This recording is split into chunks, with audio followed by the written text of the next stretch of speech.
everyone, what's up? We're back. And today we have a very special guest with us, Veronika, who's going to introduce herself in a moment. So let's get right into this.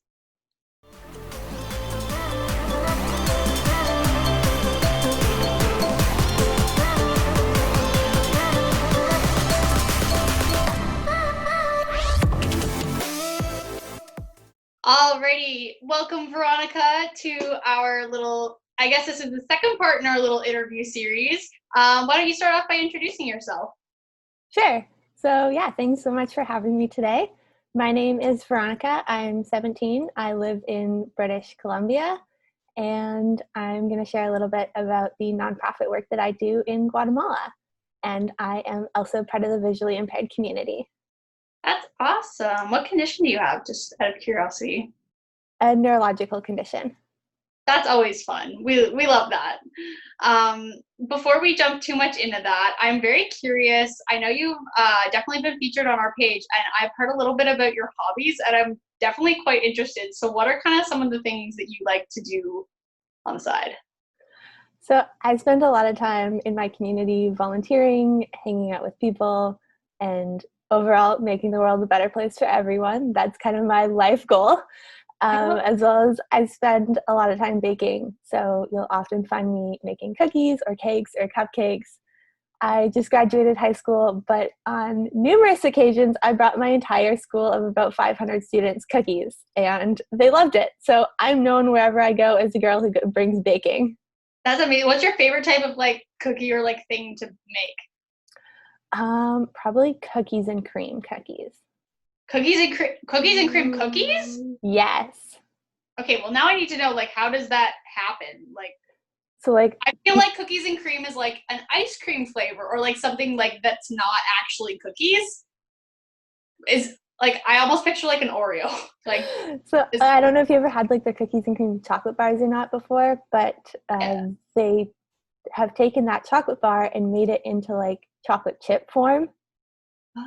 And so you make regular chocolate chip cookies, but instead of putting in just milk chocolate chips, you put in cookies and cream chips. Oh, it's kind of like that pack of random assorted stuff. We had a package of chocolate chips, but it was cookie dough. It was cookie and cream, so it had the chocolate chips and then cookie bits. Yeah. That makes so much sense. I kind of love that, and I definitely want to try now. But I hear you're also into sports a fair bit. With some curling and snowboarding. Yes, I just finished my first season of curling, which I absolutely loved. I cannot wait for curling to start again, hopefully, because, COVID and things are shut down. I love curling too, and it's such an accessible sport for blind and visually impaired. I'm very curious because the accommodations that I use, I feel like I just made up.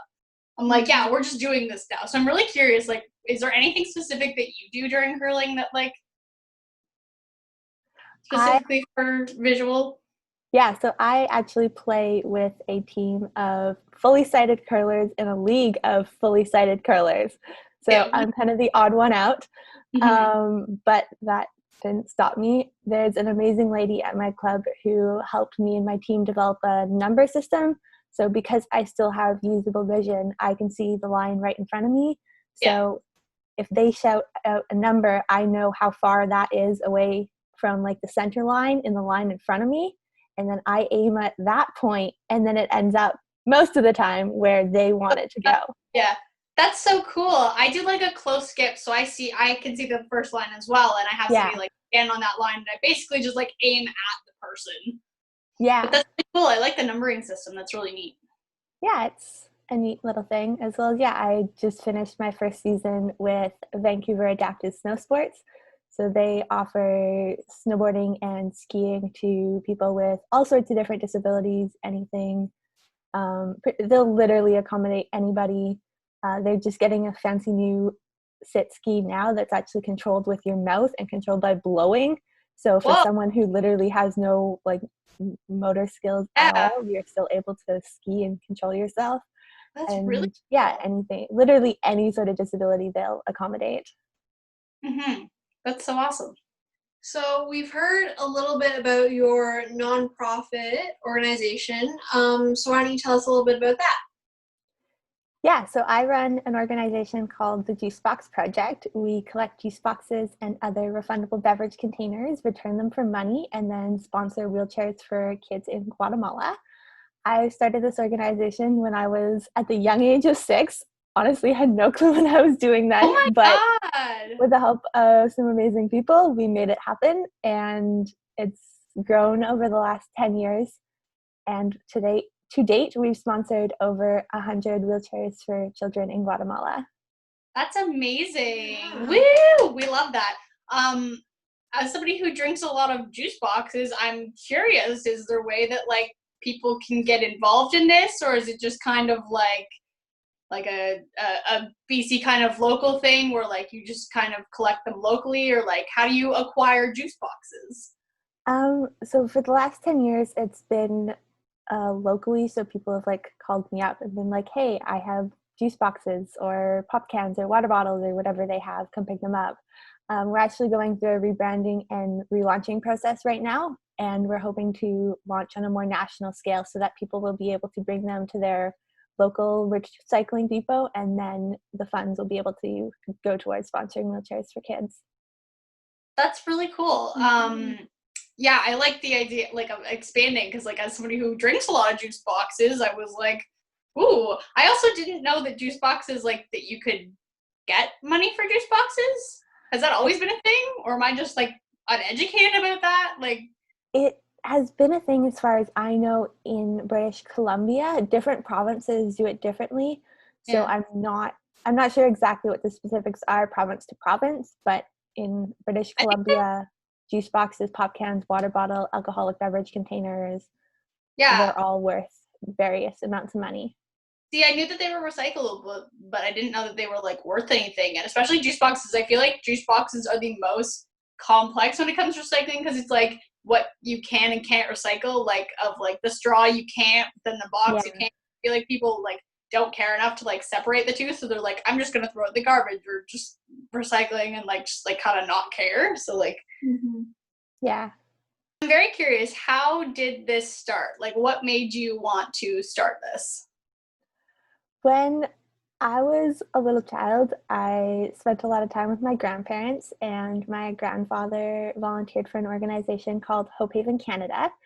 And he went around to different care homes and hospitals and other organizations collecting mobility aids. So, wheelchairs, canes, crutches, kind of whatever people were throwing out. And those would get collected, and then once they got a container full of them, they'd send it to the States where it would then get distributed kind of around the world. My grandfather has a real center on Guatemala because there's a repair shop so that if something breaks after you get it, then you can get it fixed. Yeah. And so I kind of grew up knowing about this possibility of, sponsoring wheelchairs and that sort of a thing. And I also grew up with an emphasis in recycling and, you know, keep the environment healthy sort of a thing within my Yeah. family.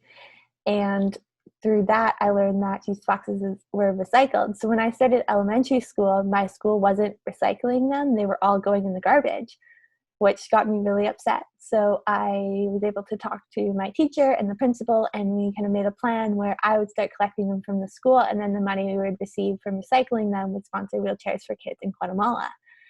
And from there, it took off. And next thing I knew, the whole school was sponsoring wheelchairs for kids in Guatemala. And since then, we've gotten a couple other community organizations involved also.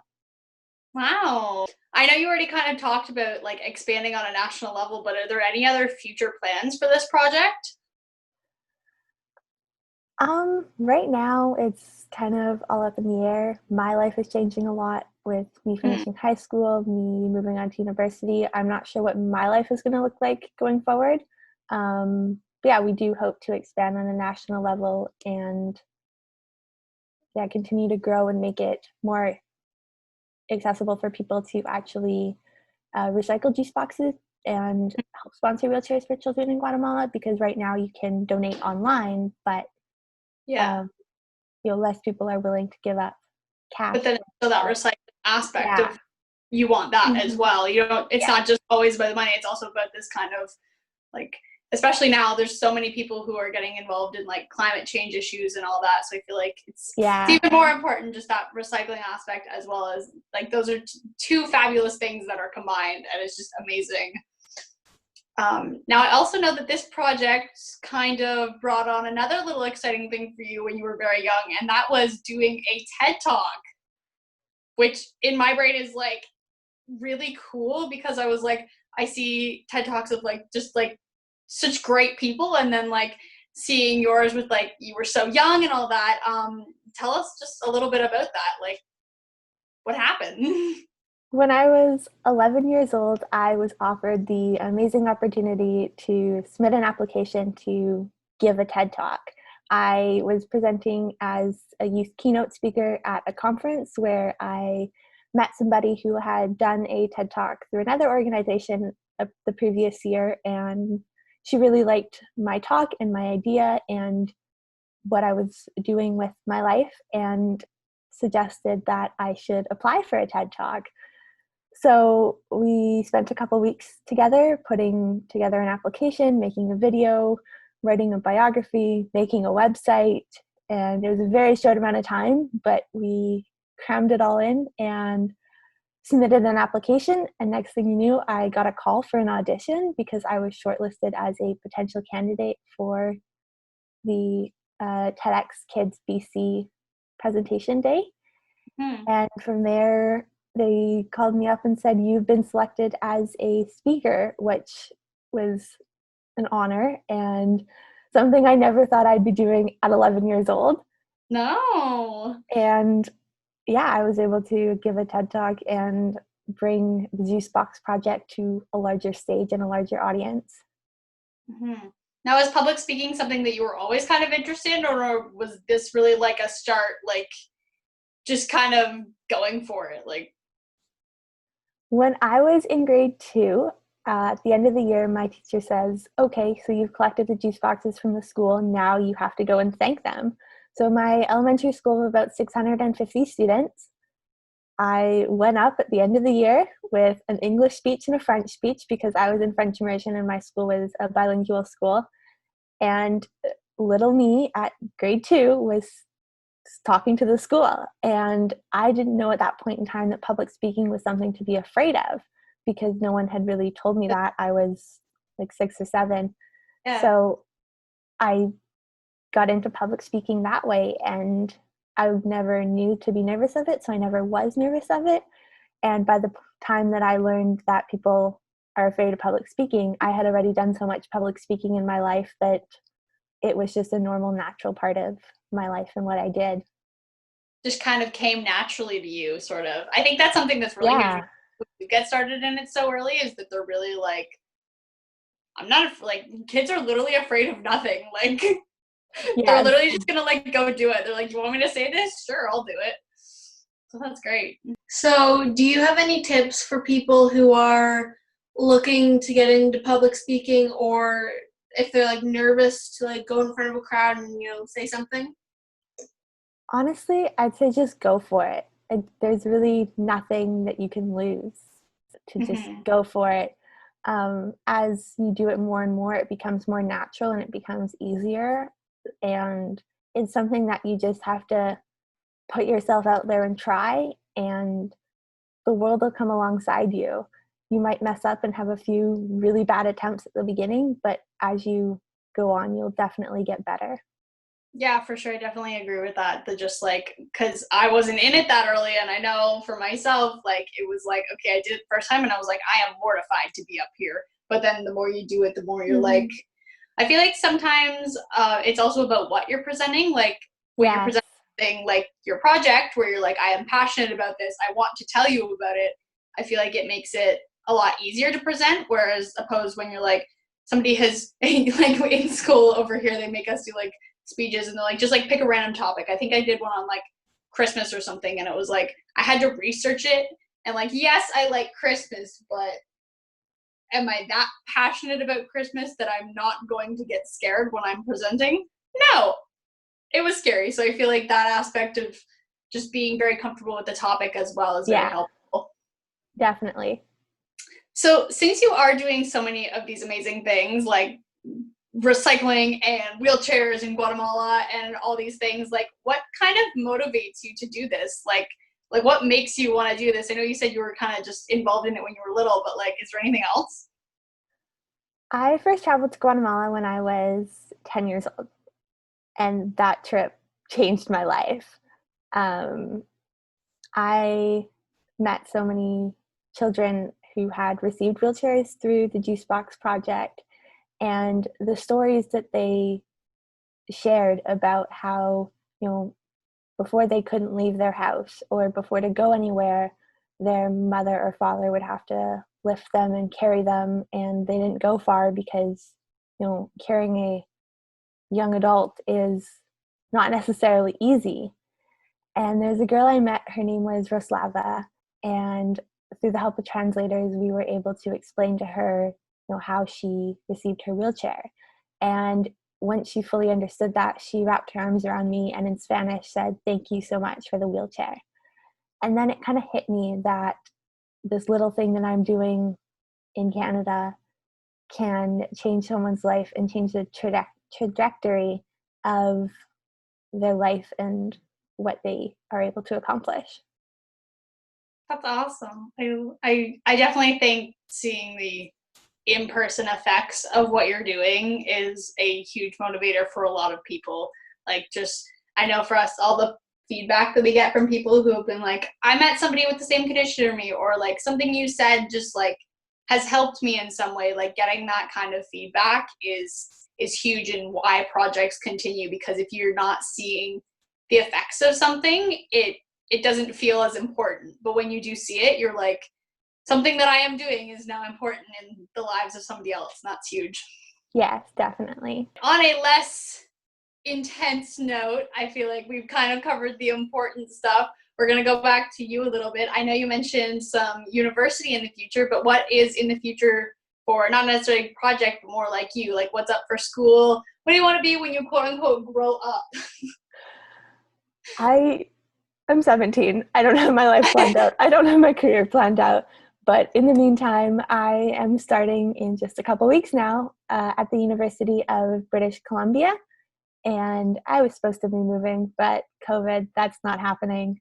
Yeah. So I'll be hanging out at home doing online classes, which aren't my favorite, but hey, that's what we got to do. Mm-hmm. And so I'm doing a Bachelor of Arts degree in politics, philosophy, and economics. That's a mouthful. Yes, it is. And once I'm done the PPE program, I'm not sure what my life will hold after that. Yeah, it's totally up in the air at this point in time, depending upon what I find and what I decide I want to pursue. Yeah, I'm kind of the same way. I'm going to early childhood education, and it was such a general, I was like, I know I want to work with kids, but I don't know like what, how, or anything. So it's really like, I'm going to start here and we'll see where it goes. But it's the same thing. Every time somebody asks me like, oh, what are you going to do after that? I'm like, I don't know. I have no idea. Yeah. So what is some advice that you would give to somebody going through vision loss just like you have? Don't give up. Simply don't give up. When I first began to lose my vision, I was like, my life is ruined. That's the end of me. Because I didn't think that I would be able to continue to do a lot of what I was doing. But I've learned a lot about accessibility and the things that are out there and how much my phone can do that I never knew that it could do. And so I'd say, don't give up and reach out to people who have gone through it before you, because honestly, they are the ones who can shine a light on the path for you and help you to realize that vision loss doesn't mean life is over, but it means that life is just different, but it's different in a beautiful way. Awesome. Woo! Well, thank you so much for chatting with us today and sharing a little bit more about kind of the amazing things that you are doing. You are an amazing person. I love every aspect of it. I love you, and I love people who have done these kind of things. Like, again, at age 6, it blows my mind. At age 6, I was happy if I didn't fall when I was climbing the monkey bars. you know?